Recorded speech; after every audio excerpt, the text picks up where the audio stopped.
Okay. Good morning, everybody, or good afternoon, whatever time it is from wherever it is you're joining us. My name is Handel Wright, and I'm the director of the Center for Cultural Identity and Education at the University of British Columbia.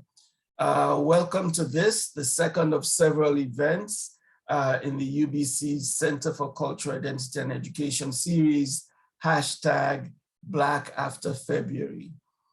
Allow me to start by acknowledging that UBC Vancouver's campus is situated on the traditional, ancestral, and unceded territory of the Musqueam people.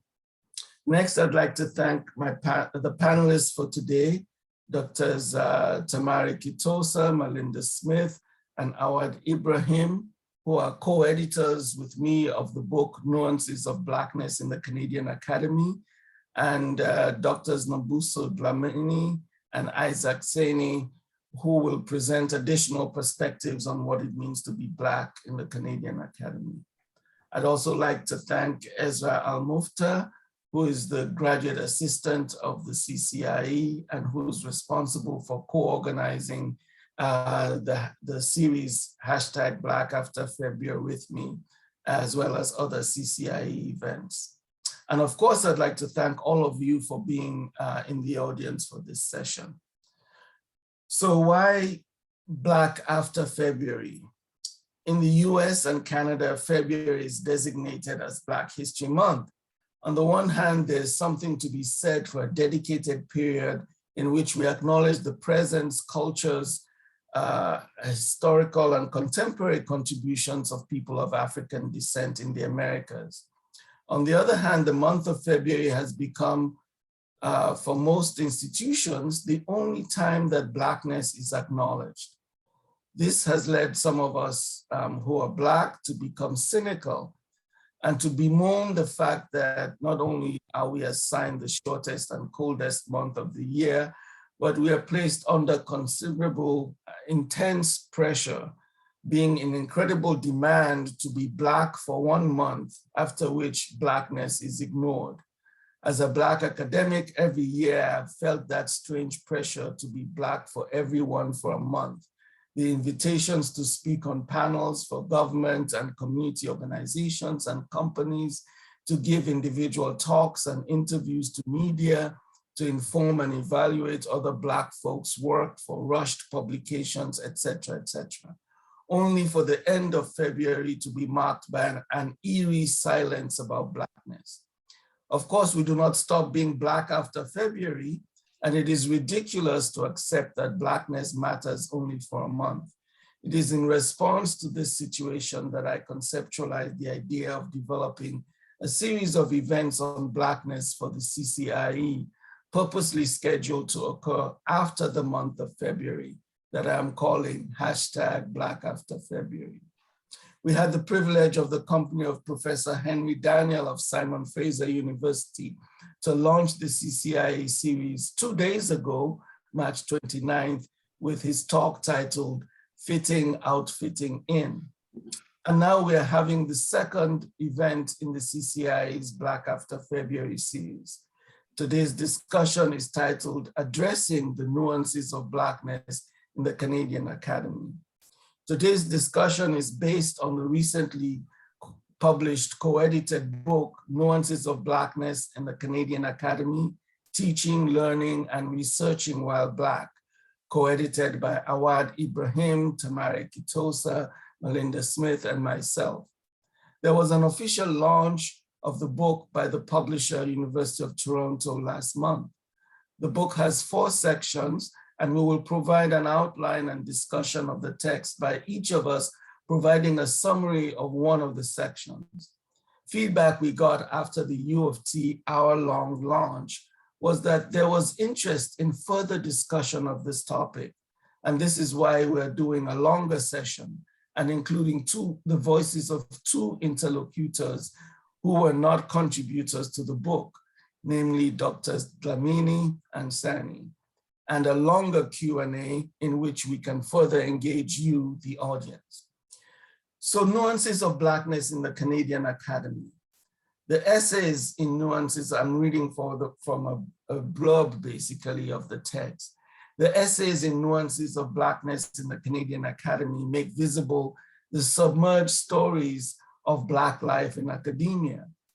They offer fresh historical, social, and cultural insights into what it means to teach, learn, research, and work while Black. In daring to shift from margin to center, the book's contributors confront two overlapping themes. First, they resist a singular construction of Blackness that masks the nuances and multiplicity of what it means to be and experience the academy as Black people. Second, they challenge the stubborn durability of anti-Black tropes, the dehumanization of Blackness, persistent deficit ideologies, and the tyranny of low expectations that permeate the dominant idea of Blackness in the white colonial imagination. Operating at the intersection of discourse and experience, contributors reflect on how Blackness shapes academic pathways, ignites complicated and often difficult conversations, and reimagines Black past, presents, and futures. I'll stop there. That's not the whole intro. So I'll just move on to our lineup of panelists. We have Dr. Awad Ibrahim, who is a professor and curriculum theorist in the Faculty of Education at the University of Ottawa. Tamari Kitossa, who's an associate professor in the Department of Sociology at Brock University. Malinda Smith, who's the inaugural Vice Provost of Equity, Diversity, and Inclusion, and a professor in the Department of Political Science at the University of Calgary. Nombuso Dlamini was the inaugural Jean Augustine Chair in Education in the New Urban Environment and is an associate professor in the Faculty of Education at York University. And Isaac Saney is professor of history and the director and senior instructor transition year program at Dalhousie University and an adjunct professor international development studies, St. Mary's University. And I am Handel Wright, the inaugural senior advisor to the president on anti-racism and inclusive excellence, director of the Center for Culture, Identity, and Education, and a professor in the Department of Educational Studies here at UBC. Now, the way we will proceed is to have everyone's mic muted and video turned off during the presentations. Each of us panelists will give a brief presentation of about 5 or 6 minutes. At the end of the brief presentations from the 4 co-editors and the 2 interlocutors, we will have a Q&A session. For the Q&A, please raise your Zoom hand and we will unmute your mic and turn on your video so that you can make your comments or ask your question. You can also pose your questions and thoughts in the Zoom chat, both during and after the presentations. I will start us off with a discussion of section 1 of the text. A basic premise in this collection of essays is that the university in Canada was built on and for and remains the Eurocentric world of middle-class male whiteness. The very existence and indeed proliferation of positions and offices of indigeneity, gender, anti-racism, equity and diversity and inclusion are progressive steps that nonetheless prove the perennial nature of the problem of exclusion of indigenous and racialized peoples and other ways of knowing well into the 21st century. This text is comprised of 4 sections, and I will speak to the first section, which is titled Blackness, What is in a Name? In his introductory commentary on this section of the book, George Sefer Day, University of Toronto, draws on Fanon and Du Bois to signal our text's approach of complexity and unity without resort to prescription. As he put it, quote, Blackness is too rich to be contained by a singular narrative and to be written about and from a single playbook, end quote. So who is the Black academic and how are we positioned in the Canadian Academy?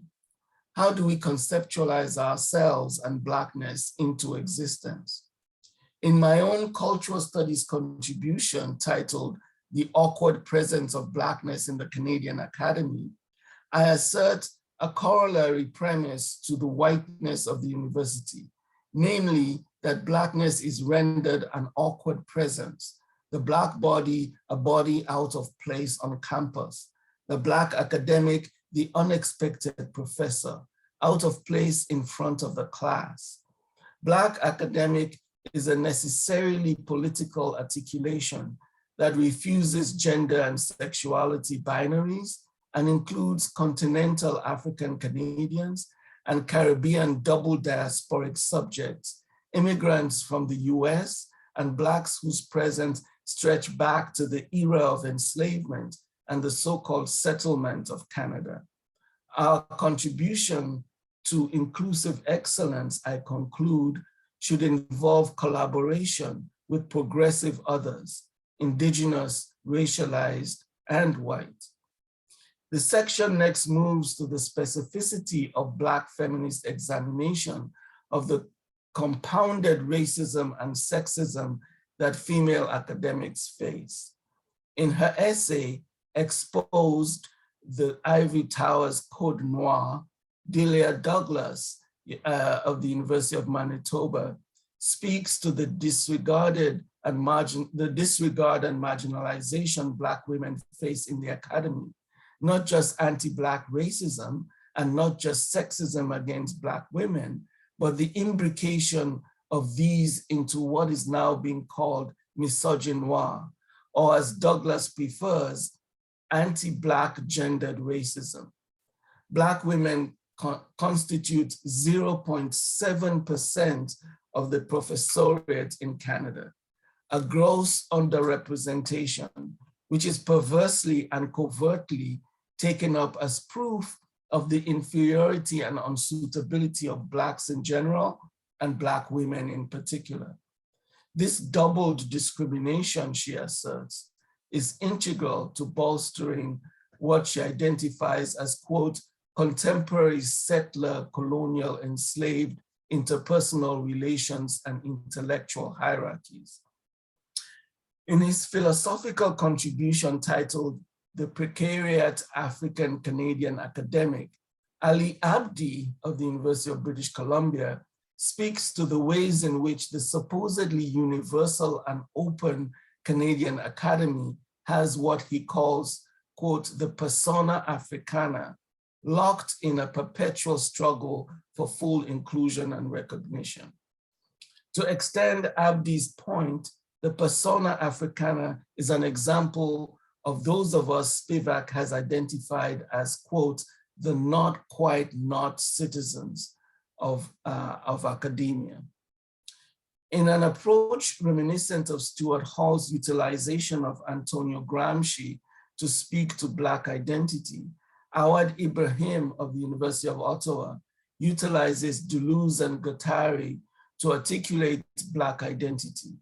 In his contribution titled, What Have Deleuze and Guattari Got to Do with Blackness? He offers a rhizomatic definition and analysis of Blackness.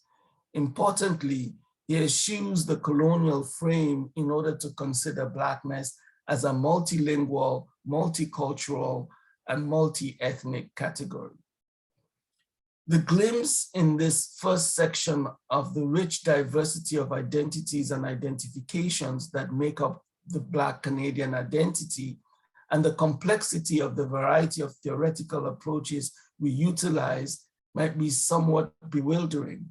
And we end the section with a contribution by Gina Tessie of the Université de Québec à Montréal that reminds us that understanding Black Canadian identity, including Black Canadian academic identity, is not a matter of getting one's head around this complexity and diversity. Tessie writes about the fact that in the confluence of the French language and Quebecois interculturalism, there's a repression of race and raciology, such that it is in fact virtually impossible to speak Black identity into existence, to be heard and seen as a Black Quebecois subject. Hence the title of her essay, quote, Dancing with Invisibility / Inaudibility, Nuances of Blackness in a Francophone Context. Section 1, therefore, starts us off with the nuances and complexities of Black identity and of the interpellation of the Black academic into Blackness and into the academy.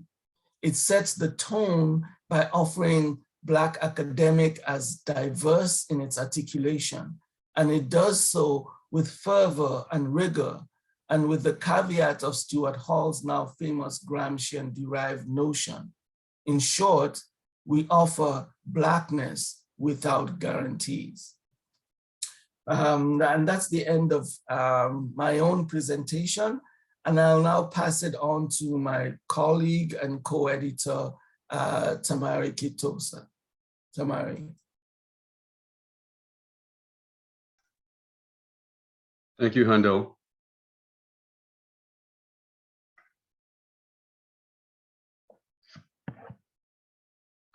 I'd like to begin by acknowledging that Brock University is on the land of the traditional territory of the Anishinaabe and the Haudenosaunee peoples.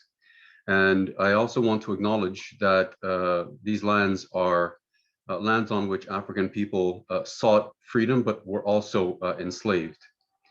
I'm hoping, Handel, that we can get back to your quip about February being the shortest month of the year, because I think that this is something that we must continue to have a conversation about. So part 2 of Nuances of Blackness in the Canadian Academy is titled Blackness and Academic Pathways. It includes a lead-off commentary by Dr. Wisdom Teti of the University of Toronto, with chapters by Dr. Malinda Smith, Dr. Carl E. James, Dr. Wesley Critchlow, Dr. Tamari Kitossa, and Drs. Kayan Williams and Gervin Furon.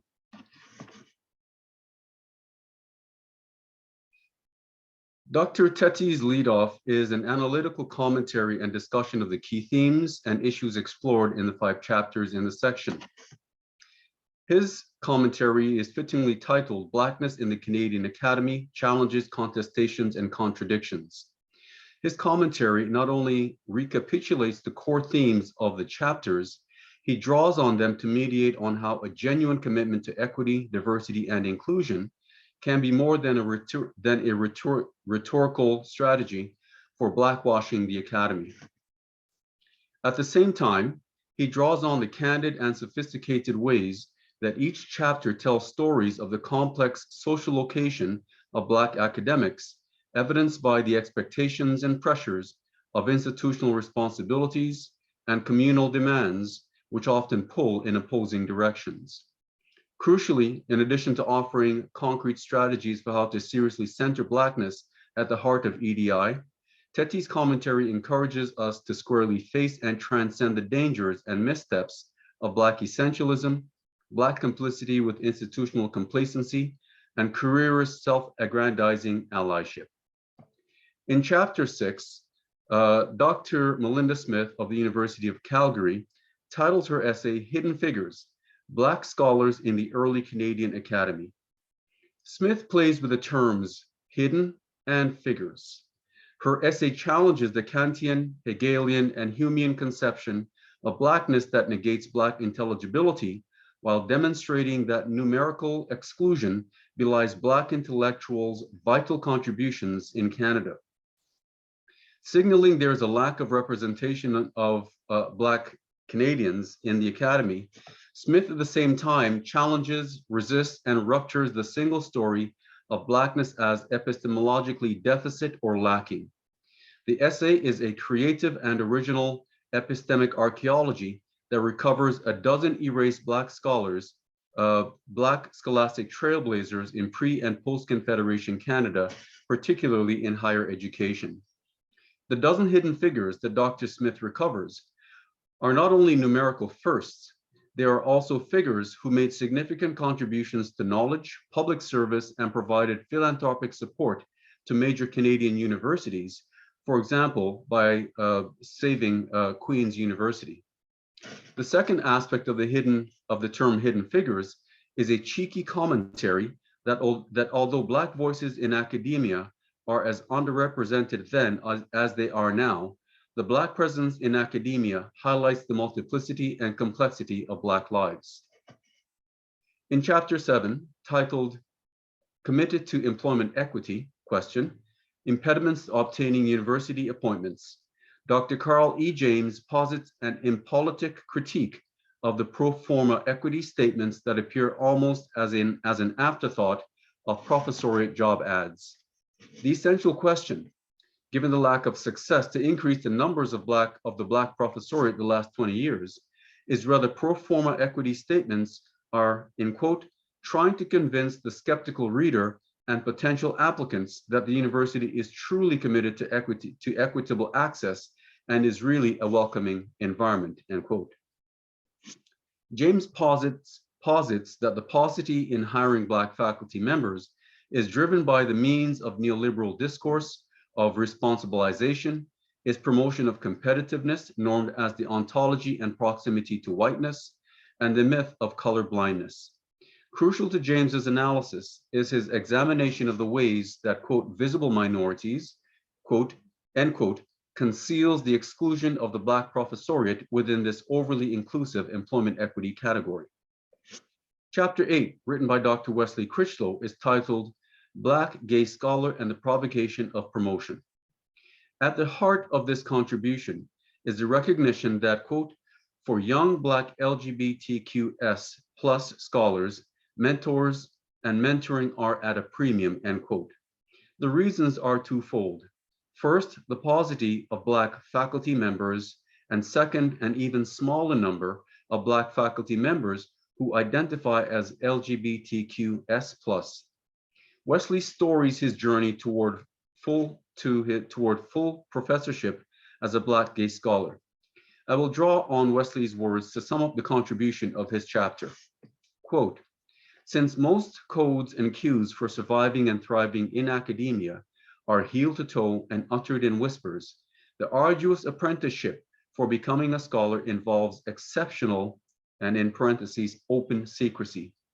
Despite the formal presentation of collegiality, openness, and academic freedom, with so few Black LGBTQS+ scholars to mentor young Black LGBTQS+ scholars, there is a world of subtlety to academia, not least for PhDs in knowing how to navigate postdocs, job applications, course evaluations, peer interactions, and ways to build the documentary evidence for promotion, end quote. Chapter 9, titled Certain Uncertainty, Phenomenology of an African Canadian Professor, is written by Tamari Kitossa of Brock University. The chapter argues that it is necessary to resist polarizing constructions of the university and the community, as though both sides of social interaction are coherent and homogeneous. Instead, he posits that in the phenomenology of the Black professor, both town and gown are in dialogue and that the dialogue is not always harmonious. The contention of the chapter is that when priority rests with principles and values that are clearly articulated, Blackness becomes an expression of the human condition toward which the arc of justice is pursued. Finally, Chapter 10, written by Drs. Kayanne Williams of George Brown College and Dr. Gervin Fearon, formerly the president of Brock University and now president of George Brown College, is titled Sociocultural Obligations and the Academic Career, the Dual Expectations Facing Black Canadian Academics. This chapter examines the contradictions, prospects, and realities of expectations fulfilled by Black academics in the context of often opposing demands placed on them by their work in the academy and the Black communities of which they are a part.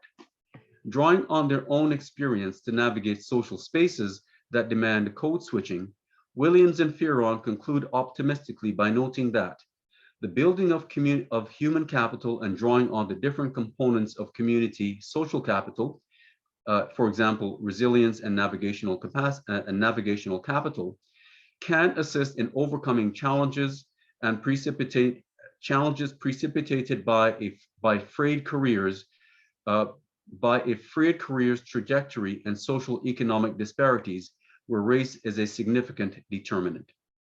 I'll now turn the floor over to my colleague, Dr. Malinda Smith.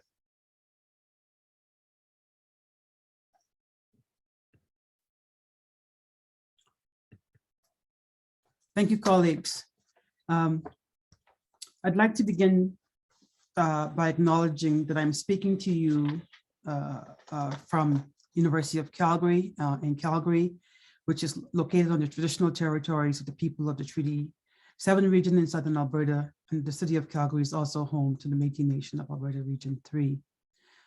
I'm also speaking to you from a space which is characterized increasingly by encounters with questions about belonging of people who are Black and an engagement with this kind of long and hidden history of Blackness in Alberta over a century.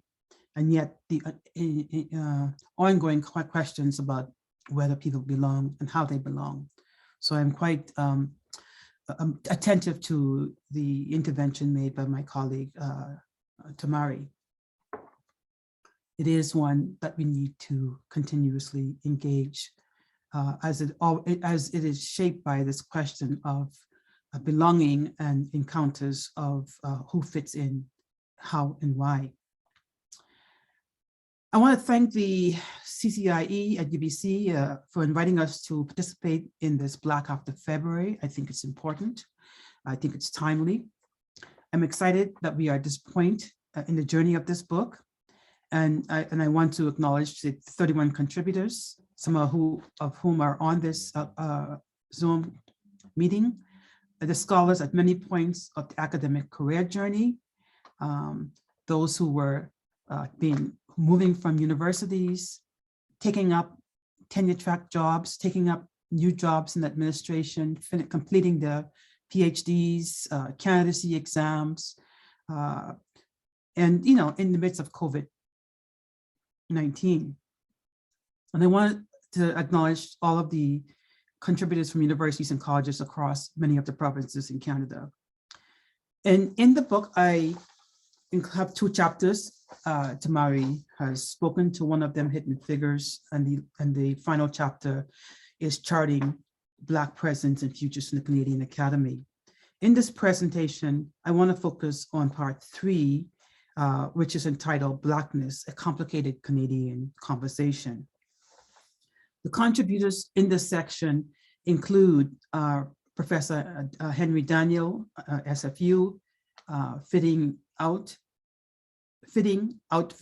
In, Emmanuel Tabi, The Caged Bird Still Sings in Harmony, the Academy Spoken Word Poetry and the Making of Community, Julianne Okot-Bitek, States of Being, the Poet Scholar, Intersections of Black Africans and Diasporic Women. It also includes 2 chapters that weave together the Francophone, the Black Francophone experience, including Black feminism and also Black Muslim women. And I think these are important for also highlighting themes of intersectionality that permeate the text as well. Delise Mugabo, who is at University of Ottawa, writes on Black face when post-racial feminism meets Black feminism, when post-racial nationalism meets Black feminism, and John Torres Mendes respatializing respatializing,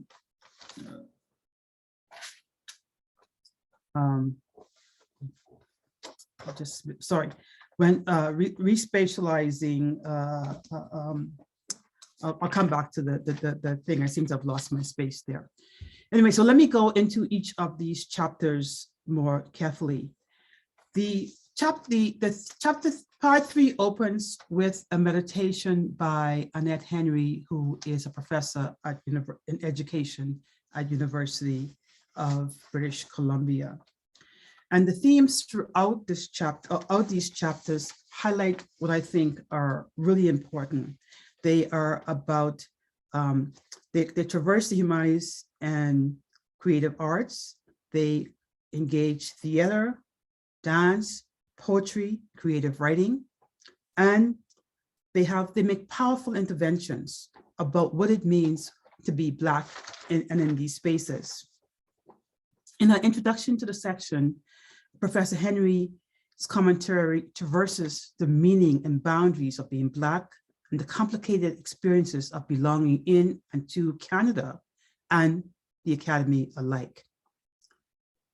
The Academy, she argues, is inextricably implicated in these boundaries and borders and experiences of belonging and of fitting in and fitting out, as Henry Daniel talks about subsequently. The Academy functions to reproduce Black alterity and white centrality, and Henry draws on this alterity highlights this alterity by pointing out the blunt, curt, clipped exchanges, the slips of the tongue, imposing and impolite, the inferences, the suppositions, and the interrogations that corrode the heart and challenges the presence and integrity of the Black Canadian body and intellect in public and intellectual spaces.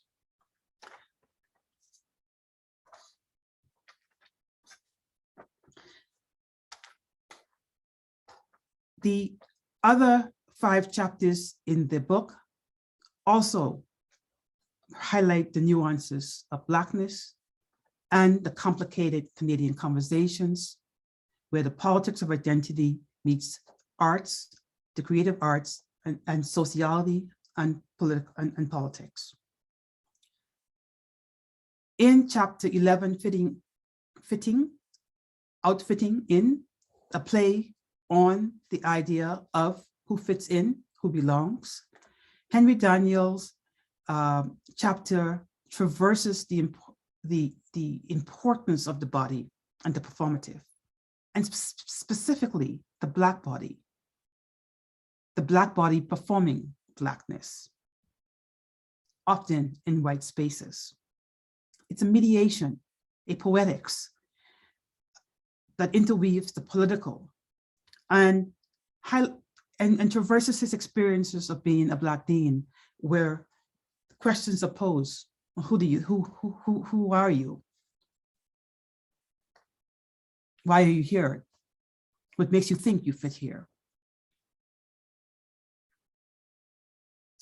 And that's his experiences of being a dean. And I highlight this fact of becoming a dean because Black folks in the Academy traverses these spaces, all aspects of the Academy, despite these encounters. In the second chapter in the volume, chapter 12, The Cage Birds Singing in Harmony, the Academy, Spoken Word Poetry, and the Making of Community, Emmanuel Tabi tells the story of why we need to localize our scholarship while struggling to speak the academic language.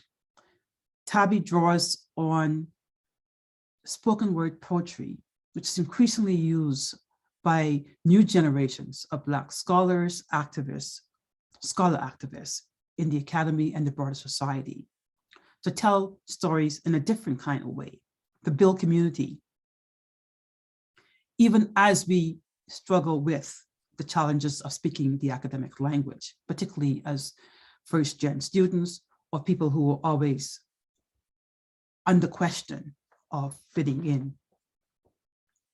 Here, the Academy is understood as inheriting a tradition of written words, journals, books, chapters, articles.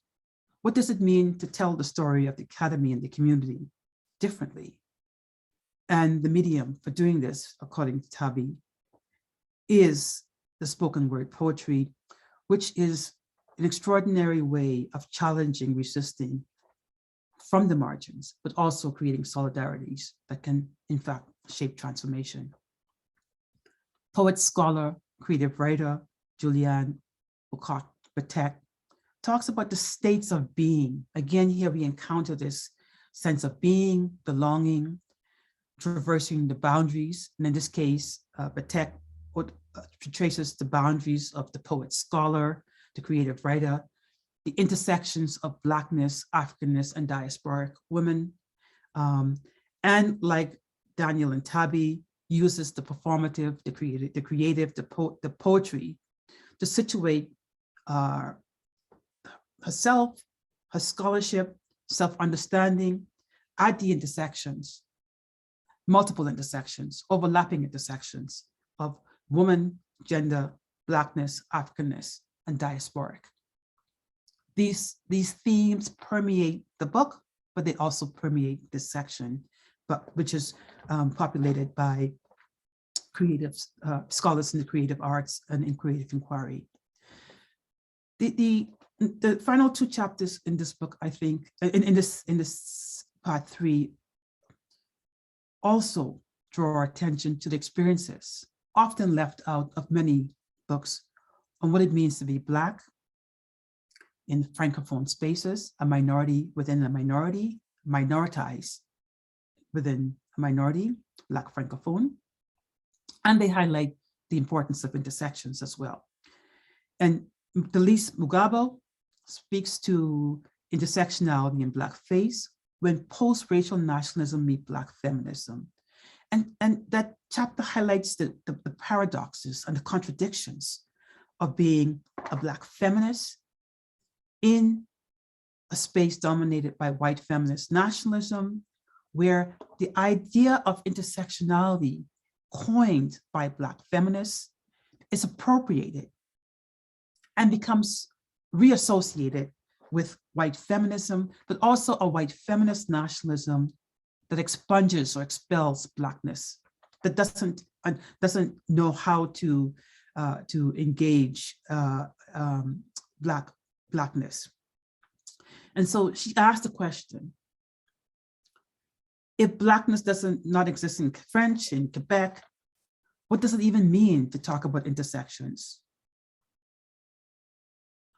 So Mugabo actually, calls upon white Francophone nationalist feminists, but you can also talk about Quebec nationalists to actually think about this question of belonging, but also whether in fact Black feminism and its intersectionality studies actually fits in to this nationalist space, and whether it should even be invoked in terms of intersectionalities, which does kind of violence to its genealogy. Finally, in chapter 15, by Jean Therese Mendez, Respatializing the Boundaries of Belonging, the Subversive Blackness of Muslim Women, draws together many of the themes previously engaged, but highlights the importance, often left out, of the intersections of Blackness and Muslims, and also highlights the ways in which it complicates how we think about Muslims worldwide, but also in Canada, over 1 billion people, and often focusing on a minority within the idea of the Muslim. In Therese's case, she explores and traverses Black Muslims' claim to Black selfhood, which makes them walk through, so to speak, the African diasporic membership, in which feelings of one's Africanness, one's Blackness, one's sense of belonging is employed as an affective resource to avoid an interminable placelessness. So in sum, these chapters traverses in beautiful, poetic, creative ways the intersections, but also the complicated, messy ways in which the nuances of Blackness must be traversed, not just in the academy, but in communities and Canada more broadly.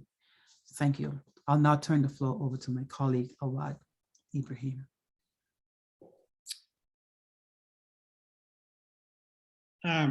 Thanks, Malinda. Nous rendons hommage au peuple algonquin, gardien traditionnel de cette terre, Nous reconnaissons le lien sacré de longue date de l'unisson à ce territoire qui demeure non cédé. Nous rendons également hommage à tout le peuple autochtone qui habite Ottawa, qu'ils soient de la région ou d'ailleurs au Canada. Nous reconnaissons les gardiens des savoirs traditionnels, jeunes et âgés. Nous honorons aussi leurs courageux dirigeants d'hier, d'aujourd'hui et de demain. And I would leave that as untranslated. But my second point, before I proceed with section 4 of the book, I want to ask, is it high time out of this book and probably out of the discussion that we will have in the next few minutes to talk about the Black body claim as much as we do the claim to Aboriginal peoples. Before I begin, as a hip hop scholar, of course, we're in Zoom after all, so I cannot clap, and I'm not going to ask you to clap. So instead, what I will do is I will ask you to snap your fingers to the Handel Wright and the center he's directing for hosting the event. The book's overarching question is, and I want to pause a little bit, and I would love for you to think more about this question: what happens when the unexpected shows up? What happens when the unexpected is a Black body which finds itself in a nice place like the Canadian Academy? Part 4, which is, because of time, I'm just gonna give you a very short snippet of the section so that I'm interested more in hearing your opinions and your take, and especially from Nombuso and Saney. Part 4 answers this question by drawing on the African indigenous conception of time that imagine coherence and unity in the dialectic of the past and the present and the future. Shirley Ann Tate opens this section by drawing on the politics of affect. In her opening essay, she attempts to answer this question. And this is the big question that she's trying to answer. What does it mean to feel the wholeness of one's Black humanity against suffering and self-negation, even whilst we as Black scholars speak our agency with and through suffering and self-negation? I'm not going to spoil it for you, so I invite you to read her opening remarks. And as a result, I guess I'm so many different ways, I'm asking you to buy the book as well. Located at York University, the second chapter in this section, written by what they call the York Collective, they push York to embody and put Black studies into practice and not just talk about it. The third chapter in her, in it, Dolores Mullings shows the impact of microaggression from white students. So she asked this question: what happens when the professor is Black and the students are white? And those students who are white are either do not like or do not want their beliefs to be challenged.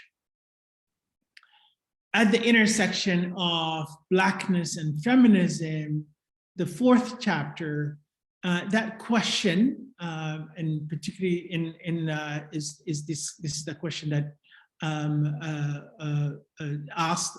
The question becomes ever more urgent and more complicated. the question that Dolores is asking. What happens when the professor is Black and the students are whites who either do not like or not want their beliefs to be challenged? So in her chapter, Omisor Dryden makes the bold argument that university might talk the talk about equity, diversity, and inclusion, but EDI hasn't disrupted anti-Black racism. So we need to think harder about why that is still the case. Dryden's argument in her chapter is supported by the fourth chapter by Jennifer Kelly's, where she builds on Kelly's administrative position. So she was department head, and she had a very lengthy administrative position, which joins what Malinda was just talking about what it actually means to be a dean and a Black. Dryden's argument, given that we function in, and this is Kelly's argument, given that we function in neoliberal institutions like universities, she radically, that's Kelly radically argues neoliberalism actually embraces racism. Built around, and this is the fifth chapter, built around what she calls radical love. Adele Blackett from McGill University, she calls for for alliance between Black scholars. Here, our work is turned into an act of radical love for our Black communities. The sixth chapter, Barrington Walker follows Blackett and engages with Black Lives Matter from a history perspective and as a historian. Black Lives Matter is appreciated as well as critically engaged with, and I highly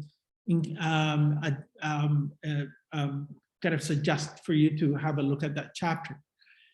The final chapter, which Malinda just alluded to in this section, and hence the book, is by Malinda Smith, where we have what I, in my own conception, is one of the most comprehensive surveys of Canadian higher education in order to map Black presence as well as absence in the academy.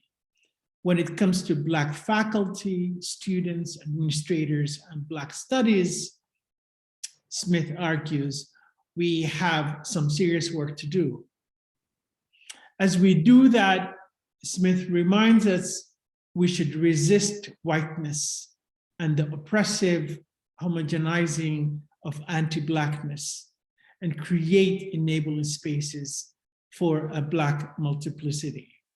So I'm going to leave it at that and open it up for Nombuso and Selene to engage with us.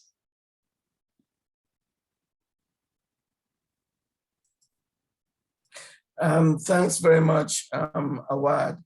As I was conceptualizing this somewhat longer discussion about the book and about the topic, I had to make a very careful choice about who we might want to invite. And I thought of Nombuso Dlamini because she knows all of us very well. And she and I did our PhDs together, and she knows of this topic from various angles, including those of us who are originally from continental Africa, and how we talk about Blackness in Canada. And also because she held that, she was the inaugural person to hold that Jane Augustine chair. And so what I've done for these two interlocutors is to leave it open to them. They might mention the book if they want to, but they might also just riff on what, for them, what it means to be Black in the Canadian Academy. And we have two of them, so I'll just pass it on to Nombuso Dlamini to start us off, and they will have the same kind of 5 or 6 minutes before we can open up for a more general discussion. Nombuso. Hi, thank you so much everyone for being here, for showing up this afternoon, this morning in BC, this afternoon in Ontario.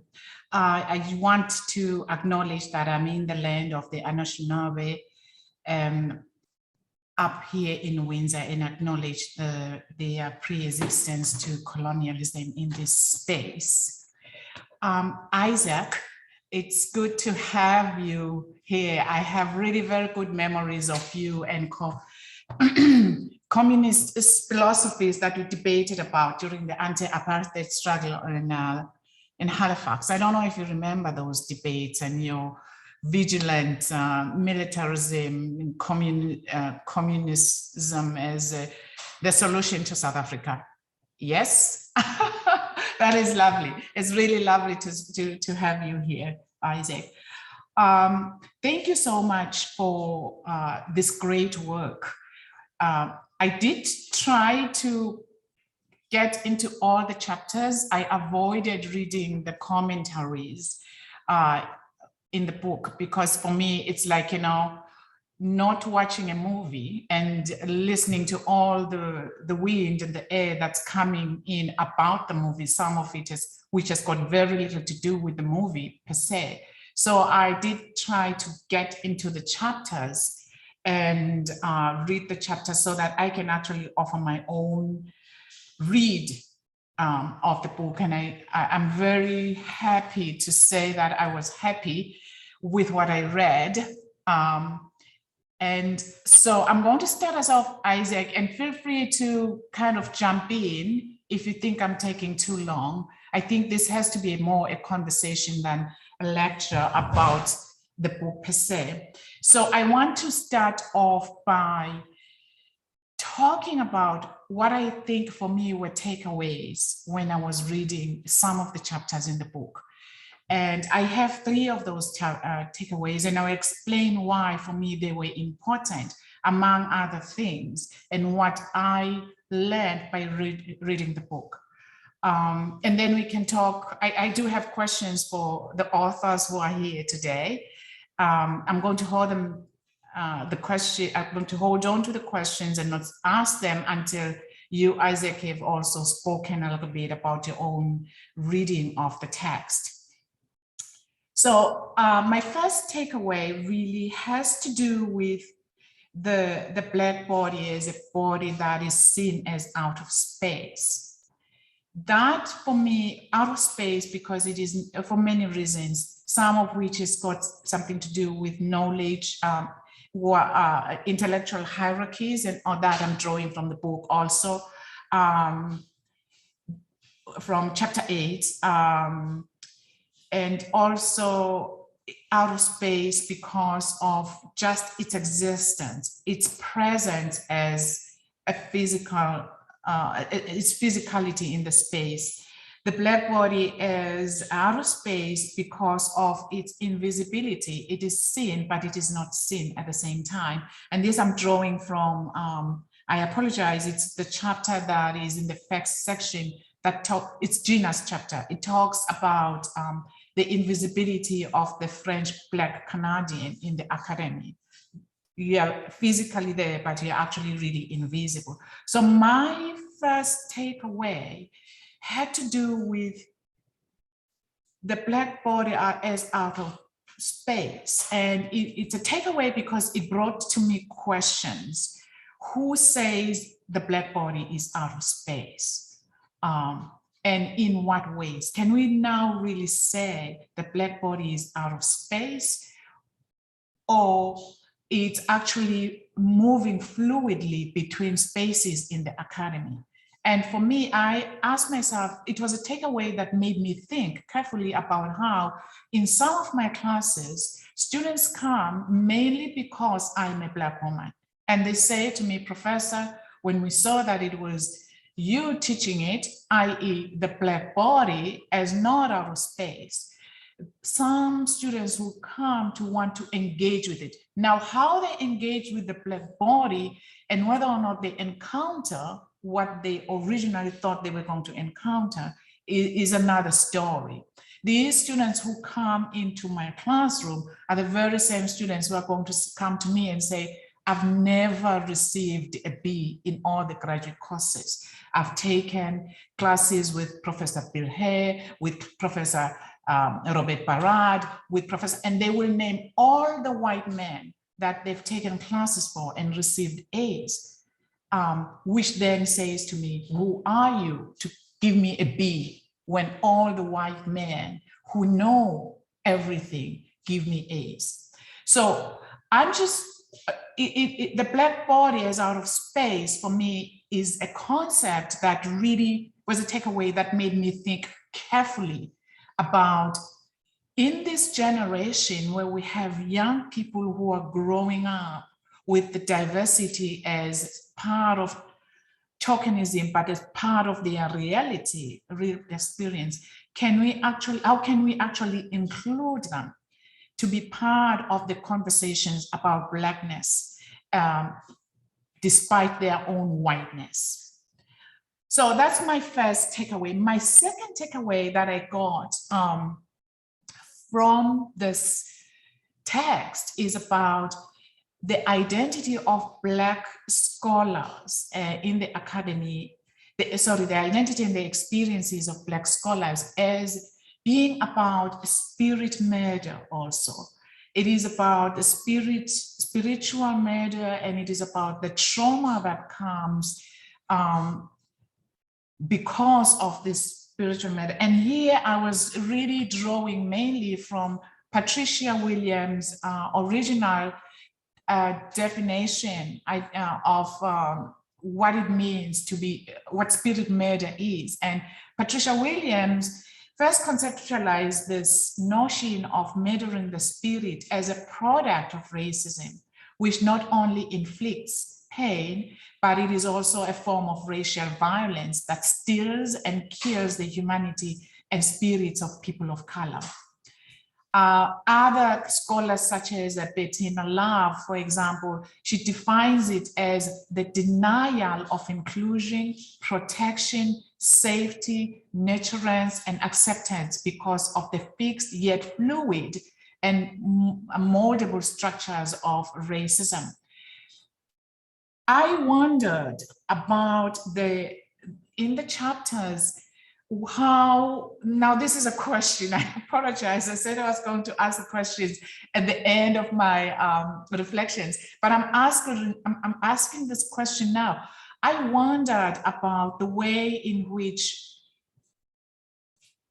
all your experiences, Handel, Tamari, Malinda, and Awad, how all your experiences of being academics in the Canadian landscape are about a spirit murder and resilience, and how you yourselves as bodies have actually been able to walk through that, walk through and ensure that your spirits remain intact and that they are not actually totally destroyed by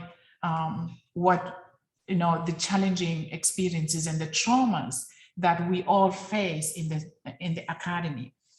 And my last takeaway, and it is not the last takeaway, I'm going to make it the last because I want us to have more of a broader conversation. My last takeaway really came when I was reading chapter 6. And it is about, this book is really about knowledge mobilization and knowledge building. And I'll tell you how I came to that.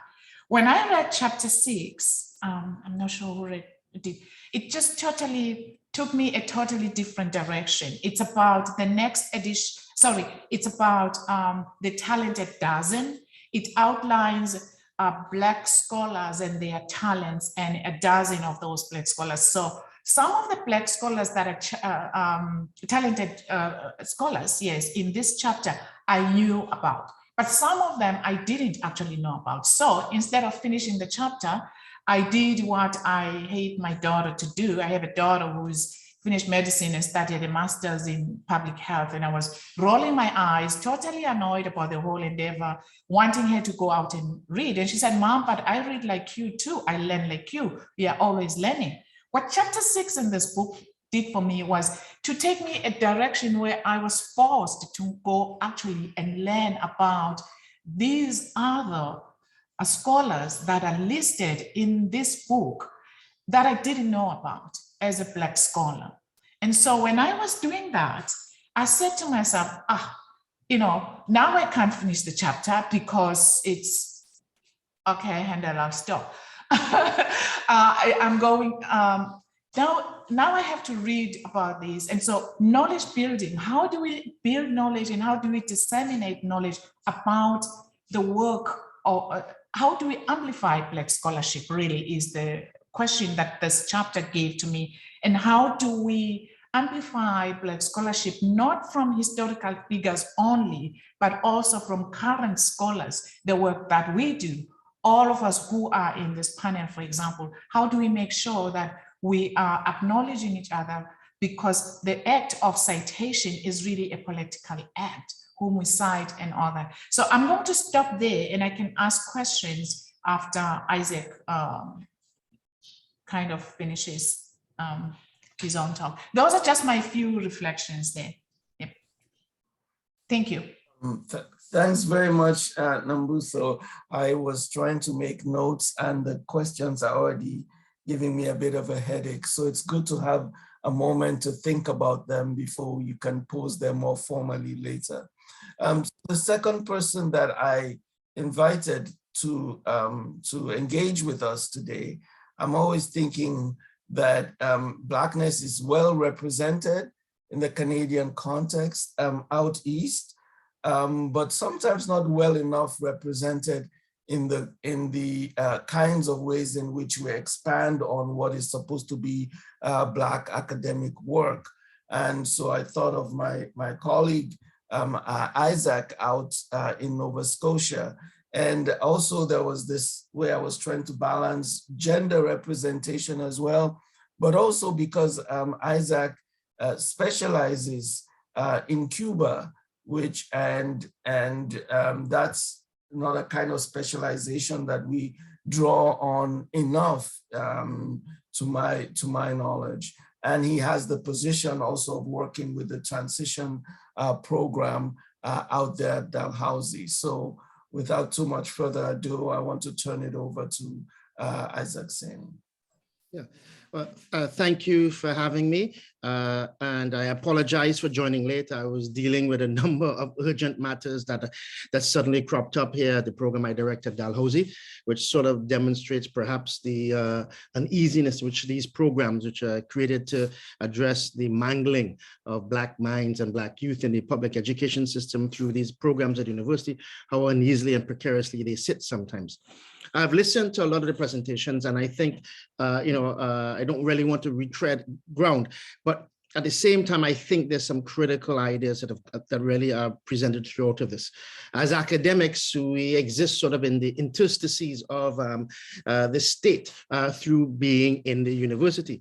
And quite often a huge issue that arises for me someone who is how can we as academics advance the cause of Black liberation within by at the same time working with those same institutions, or at least aspects of the state itself that in many cases not only created but perpetuate these conditions of marginalization, dehumanization, and denies full citizenship rights.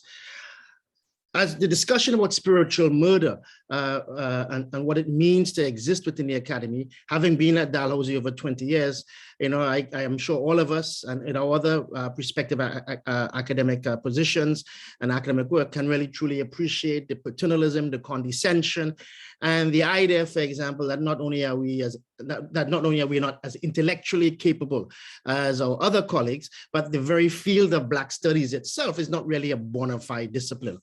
So some of you may be aware, and obviously I have to address the elephant in the room. Some of you are probably aware of the social media storm, particularly on Twitter, that emerged over Dalhousie and its commitment or what have you to its Black Studies program, over LTA hire that was announced and so on. This has sort of illustrated one of the key points, and I think the point was made about Dr. Omisori Dryden's comment about really, is the university truly committed to Black studies? Is it truly committed to eradicating anti-Black racism? Or are we simply dealing with performativity, which many of us know, the cosmetic decorative activities, simply, particularly in the face of, or in the wake of the George Floyd moment? And are we now entering the George Floyd moment of fatigue? So we had this, shall we say, furor develop. I received many calls from colleagues across Canada asking, what was happening there? How could this go by on your watch? And I knew other of my colleagues who are prominently known also received those calls as well. So we're now engaged in a discussion, a prolonged, very frank discussion at Dalhousie University about the fact that many people at one point had perceived that Dalhousie somehow was in the lead because we were putting forth a major, and things seem to have gone awry, right? Okay, and what does this mean about anti-Black racism and how deeply rooted it is, right? So these are, so in a sense, with this recent event that happened last week, it has exposed, in a sense, how tepid, if any, is the commitment of many universities to, in many cases, eradicating anti-Black racism. And often when I think of myself in academy, having read through the book, and I think of my other brothers and sisters who are perhaps not in as comfortable a position as I am in academy, I often think as well that in many cases, my brothers and sisters, and some of them are my cousins here in Nova Scotia, also find themselves in the ability to have refuge in their fellow brothers and sisters in their community. We quite often are left alone in our academic departments, on the academic committees, right? To deal with all these slings and arrows, right? All these deaths by 1,000 cuts, of innuendos, of, as I said, paternalisms and condescensions, right? And, as Toni Morrison once pointed out, the process exhausts you, and perhaps it is designed to exhaust you, right? Because we invest so much in basically, fighting for Black studies, fighting for Black students, fighting on so many other issues, right? And when the day is done, we take it home with us. When the weekend is unfolding, we take all the stuff with us as well.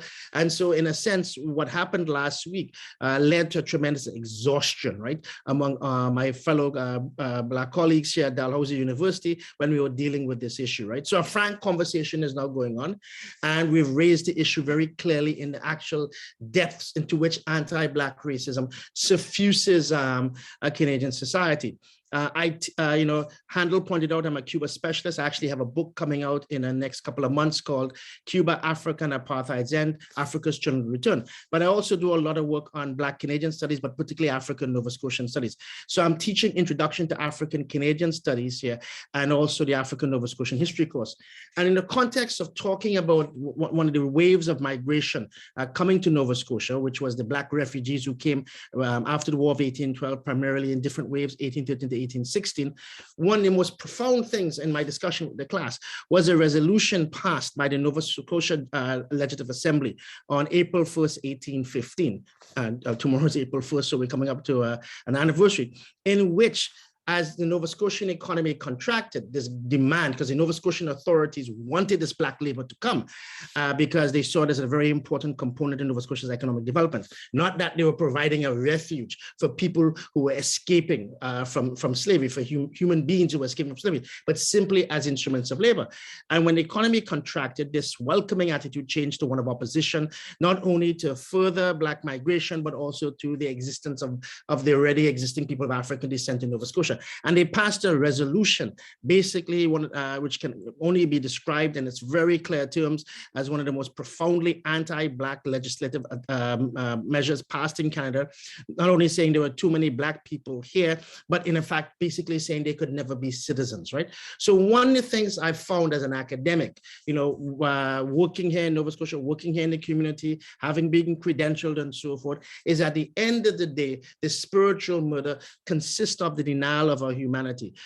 Gerald Horne at one point used to said it's not just simply a denial of the right to have rights, the right to have not just simply a denial of rights, it's a denial of the right to have rights. And so here in the same position, relatively speaking, of academy with all these condescensions and paternalism, the racial hierarchy in terms of who can generate knowledge, where does genuine epistemology lie or not, right? Specifically is continually reinforced here. So even in the post-George movement, when resolutions were passed at various universities, even my university, to establish Black Studies programs, when people wore kente cloths and they knelt and so forth, and even when they signed the Scarborough Charter and so forth, those all of those took place in the wake of the resistance of people against this racial and incredibly unjust system, this racist and incredibly unjust system. But now we enter the point of what I call post-George Floyd fatigue. And suddenly there is this pushback, right? Which sort of demonstrates what many people have pointed out, whether this commitment to end anti-Black racism, whether this commitment to establish Black studies, whether it's how genuine it was, how firmly rooted it was in their ideological perspectives, and how now that they're in this fatigue moment, they wish to basically put their finger in the dam and perhaps hold back, as King Canute tried to do, hold back the sea at the shore when he went down, right? To basically, as part of him demonstrating he didn't have divine power, but he went and he couldn't push back the sea.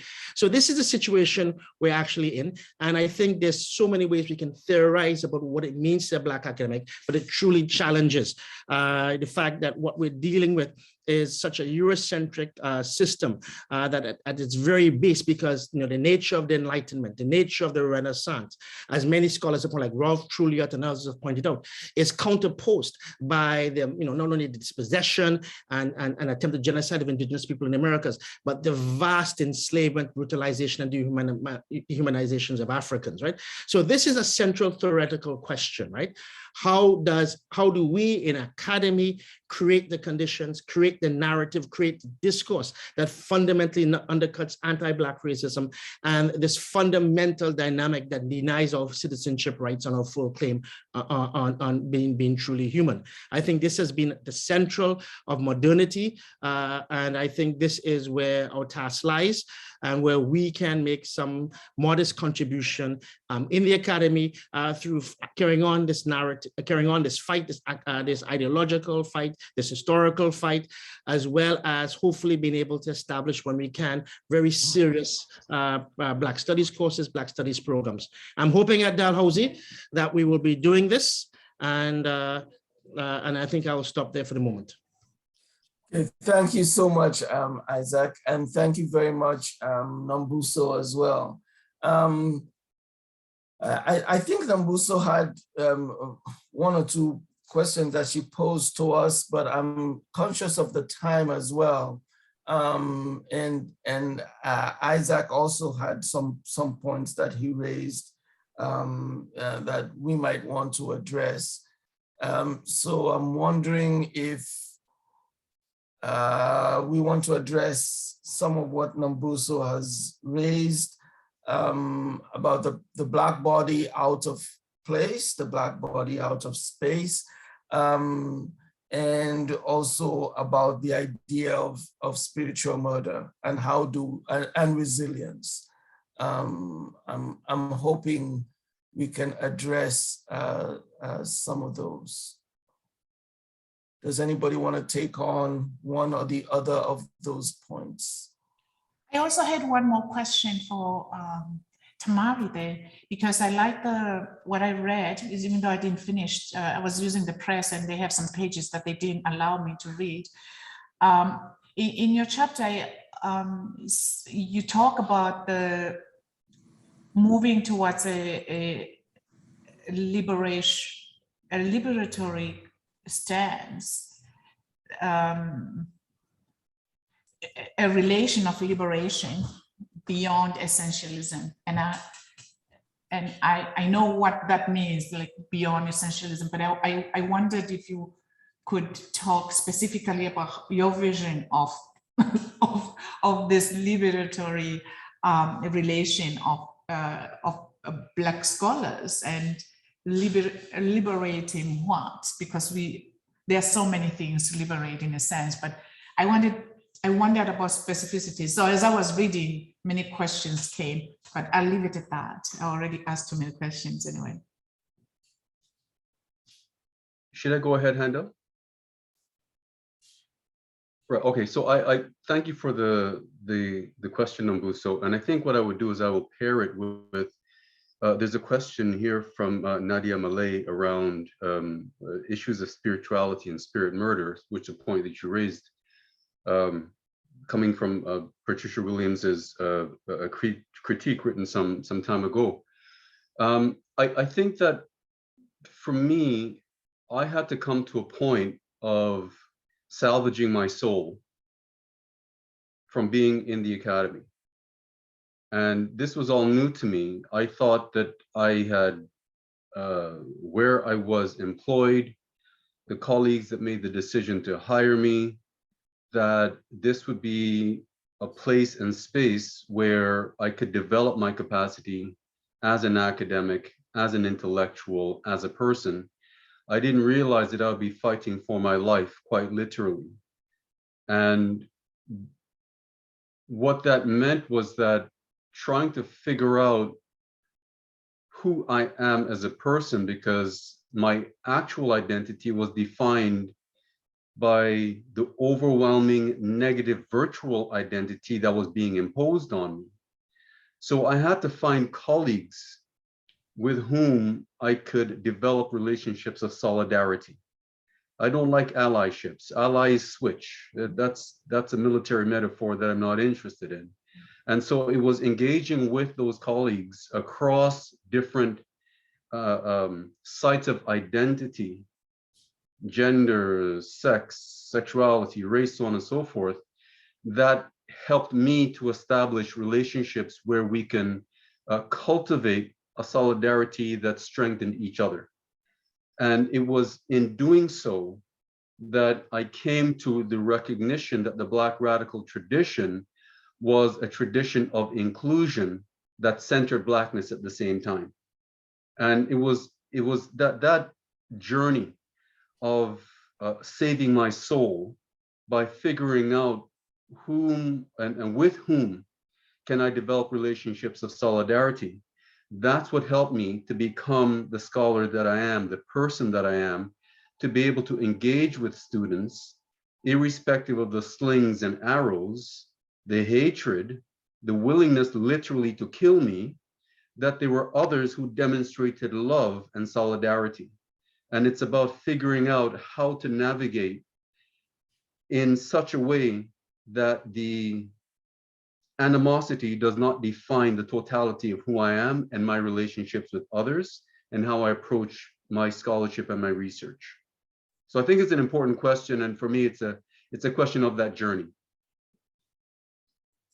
Yeah, there's a question. Thanks for that, Tamari. There's a question in the chat which relates to something that Isaac had said. This is a question from Samantha Jones.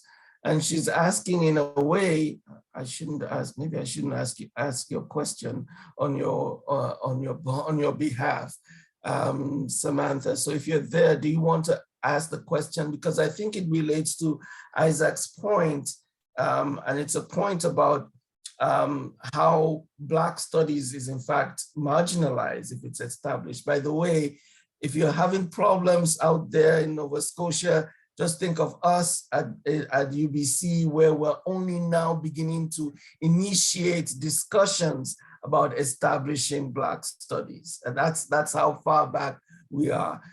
Samantha, do you want to ask the question more directly? Because I think it relates to Isaac's point about marginalization. Yeah, sure. So I'm really interested in any comments around how some of these discussions are almost expected to be held within the container of certain departments. So whether that's, Black studies or African studies, or for other folks, it might be Indigenous studies. And then when those conversations are happening in other disciplines, what is the institutional reaction to that? And when folks that are in, let's say, mathematics or something that's thought of as being perhaps far away from some of the other departments, you know, from an institutional viewpoint, how we can get over that, or really any comments around that sort of perception of divide of where these discussions belong, in scare quotes, within the institution versus where they truly should be for all peoples in all departments. Thank you.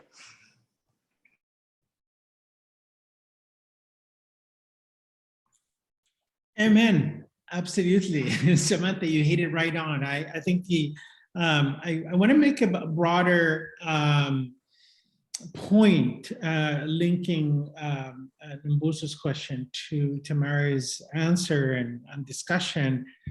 And it has to do with the mystification of the university. And here I'm alluding to the fact that we as Black scholars, we come to the academy, and I think in so many different ways, that's what Tamari was alluding to, with the perception that this is a really intelligent people, this is a very intelligent place, very humane place, and very humanizing, and it's supposed to be humanizing, and it's supposed to be liberating, and it's supposed to be all these goddamn, you know, big words and so on and so forth, only to discover that it's a very, very ugly, very dehumanizing, and literally, I mean, Tamari, you pointed out to the you fighting for your life. I mean that like literally, not just metaphorically. No, I mean like for your own sanity. By the end of the day, and just go like, I'm so tired. My head hurts. I need a beer or a wine, a glass of wine or something like that, and you just go like, can you believe what that guy just said? Can you believe what she said? And you just, this series of questions. And so I'm going into, as a result of that, I created a program where I bring in actually grade 9ers and purposefully intended to demystify the university so that they can see for what it is. It's another place where Black people struggle, and I do bring in grade 9ers, first timer university attendees. So there's and my intent precisely is just walking them through, and it's very superficial because it's only a few workshops and one-day event where they shadow one student, and but I also take them to these professional programs like med school and law school, and the idea here is just for them to have a perception, to demystify this place, and to see it for what it is. And I think Samantha is also alluding to, and Isaac, you like literally we're all saying, let's demystify this place, and hence what I call the nice place that we call Canadian Academy. I'm mindful of that. I took a little bit longer, but I know, Handel, this is one of the points that you made so many times, but it is a point that needs to be made over and over and over again, so that at least for the Black graduate students in particular, they don't fall into the trap that we fell into when Handel, myself, and Nombuso were at OISE, and at least we had a coherent group of faculty that we can go to and for support. And for the students that we have, there's only 1 or 2 of us, and we can't do all of this. And so, but this is where it becomes really a struggle to kind of go into this series of discussion. And if at UBC you're starting to have the conversation, Handel, I'm going to close with this. We haven't started yet at Ottawa, so I'm going to close it at that. Handel, may I say something? Yes, go ahead, Isaac. We'll have only about 3 minutes left. Very conscious. One of the things we did at Dalhousie, we formed a Black Faculty Caucus, right? And I was one of the founding members of this, and that gave us significant force simply because the university got frightened of a bunch of organized Black people, right? It's basically how they function. And that's how we were able to get the Lord Dalhousie report on Dalhousie University's connection to slavery. One point I want to make about this question of Black studies and how it gets marginalized and in fact minimized, right, is how some white colleagues, we have some good allies, I won't deny that, right? But what happens is that, you know, when it comes to, you know, if you talk about Jewish studies or Greek studies and so forth, right, you know, they get people to come in and speak who are credentialed, PhDs or written books, right? Anyone can speak on Black studies, right? Okay. You don't have to have done any research. And so it's part of them developing some sort of street cred, right? And so what happens is I've often argued, you're saying we're not a rigorous discipline, that we're not part of really excavating true knowledge and so forth, and there's no theorization going on. And many of my white colleagues, right, okay, will actually go and, you know, anybody can speak on Black studies because it's not seen as a legitimate field of endeavor, right? That has the same kind of rigor of other places and so forth, right? So I'm continually in this argument because what happens to these new brothers and sisters who are getting their graduate degrees, what happens to them, right? And so forth, because they then get marginalized by these same people who basically want to develop some form of a pseudo street credibility. That's my pet. Yeah, thanks so much. Malinda might have something to add to any of these points that have been raised so far. I mean, I have thoughts, but I'm holding back. Thanks, Handel. I mean, and thanks for everyone for the comments. So one of the reasons Nombuso kept mentioning 6 about hidden figures, and I mean, there's some highlights there about early figures who were in medicine, and we can highlight more of them more in mathematics. And it plays on the hidden figures actually of the Black women who were involved in the launch of the space shuttle. So and they were mathematicians. But I actually think it's really important to stress something here, because that highlights how many scholars, and I've come across more since I wrote that chapter, scholars who have been hidden from Acadia University, other universities in Atlantic Canada.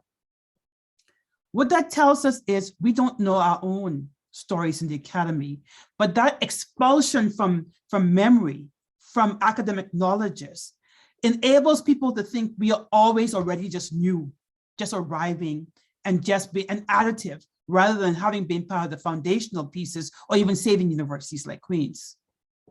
So we had to disrupt that, because it actually has implications for those of us who are in the academy. The other thing I want to say is, secondly, I think our presence, our contributions are self-help.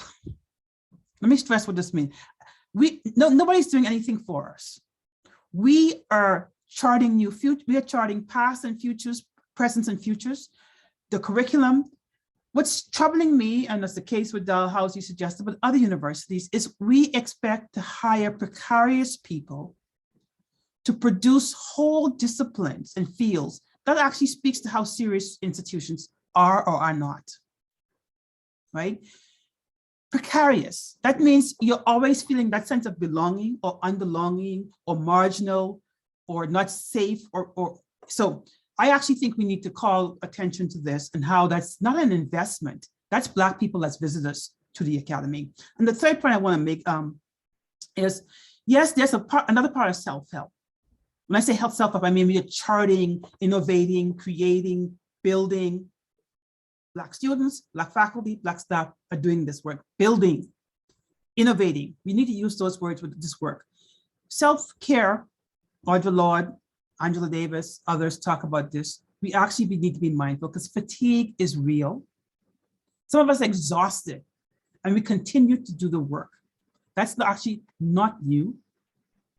And it actually says what's changing. So the structural piece, we shouldn't use autobiographical stories to obscure the systemic and structural ways in which this kind of labor continues to be we produce?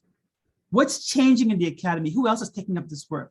And I say that as someone who has spent my whole career, the only Black women in political science, the tenured faculty, only Black women full professor, now there are 3, now the only Black woman in leadership position. We cannot allow ourselves to be tokenized, and we cannot settle or accept one is enough or 2 are enough. So we actually need to be not adding more to our plate, so to speak. We actually need to say the institution needs to be adding more plates, needs to be changing the table, because I am actually quite concerned that another generation of scholars are going to be facing something similarly structurally. That said, the last chapter 22 is not the final, as we say in the book, because we are writing more stories and more chapters, even as we speaking here. That chapter charts promising futures. And we need to make sure we have the solidarity that Tamari talks about, not allies. I like that, Tamari, the metaphor the difference in metaphor. I really appreciate that. I should have known that. I'm a political scientist.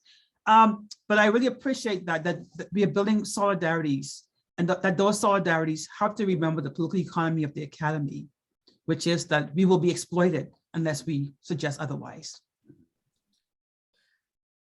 Well, we need to bring things to a close. One of the people who gave us feedback and said we need to have a larger discussion rather than that 1 hour, I'm going to out you, Nombuso, was Nombuso Dlamini. And I just want to thank everybody for their contributions. We definitely— Before you thank people, Handel, can you permit me to just launch in something that and I didn't take your permission, I didn't take Tamari's permission, I didn't take Malinda's permission, nor Isaac, nor Nombuso, but I would love to have part 2 at Ottawa of this panel, and not long after, like shortly after. I'm just announcing it now so that I have done a little bit of homework.